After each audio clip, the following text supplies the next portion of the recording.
Now to an important medical alert. Fish oil supplements are constantly touted for their health benefits because they contain omega-3 fatty acids.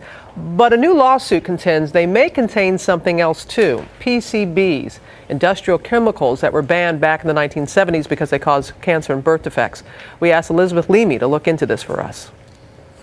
Beneath the surface of waterways like the Chesapeake Bay, small filter fish ingest polychlorinated biphenyl compounds, or PCBs, that were deposited there decades ago by electrical plants and other polluters. When environmental activists tested 10 different fish oil supplements, they say every one contained PCBs. According to California law, people should not be exposed to more than 90 nanograms of this carcinogen a day. But the results showed 3 of the 10 contained much more than that. Nature-made cod liver oil, and Now Foods salmon oil and double-strength cod liver oil. People are being exposed to PCBs through these products, and they're not being told.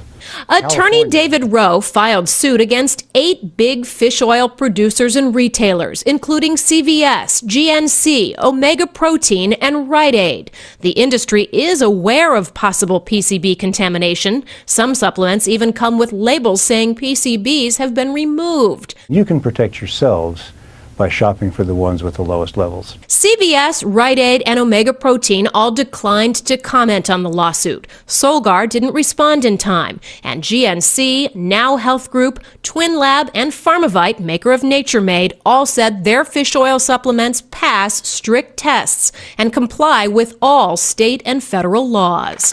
For Good Morning America, Elizabeth Leamy, ABC News.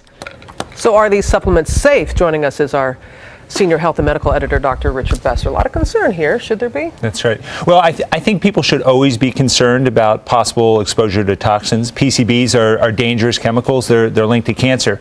But I wouldn't overreact to this. This is a lawsuit. It had very minimal testing that was done, one sample from each product, and they found some elevated levels. But these levels are above the threshold for California for labeling, but they're not above the threshold that the World Health Organization would say is dangerous to your health. So that's a little bit different there. Right, that's a little bit different indeed. So you think the health benefits of this, the fatty acid outweighs the risk? Well, there's clearly a lot of data to show that these products are important for people who have heart disease. If you've had heart attacks, if you have heart failure, they will greatly reduce the likelihood you're going to die from those diseases.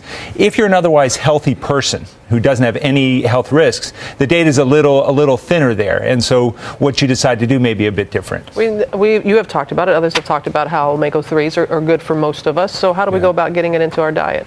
I think if you have heart disease, I wouldn't change anything you do. Talk to your doctor if you're concerned. But the benefits are clearly there. If you're in a group where you don't have those risks and you're concerned, you may decide, okay, I'm not going to take the fish oil supplement. I'm going to follow the American Heart Association guidelines and start eating fish. And if you have 1 to 2 servings of fish per week, 6 ounces, 7 ounces of fish, fatty fish, things like salmon, tuna, you're going to get as much of the omega-3 fatty acids as is recommended. So just by eating that amount of fish a week, you don't have to do both, really? You don't need to do both. That's right. And an interesting fact, the Food and Drug Administration is responsible for monitoring PCBs in fish, but no government agency is responsible for monitoring PCBs in a nutritional supplement. So, you have at least one watch group that is there looking after your fish. Usually people take the supplements because they don't like the taste of fish and that, but taking the supplements, it tastes fishy. Yeah. If you're not a fish eater and you really can't stomach fish, you are going to have to go for a supplement if you're in one of those high-risk groups. And talk to your doctor about which products might be most beneficial. I think more testing has to be done before you can say that. One sample out of a bottle may not tell you over the long haul which product is really going to put you at greater exposure to those PCBs.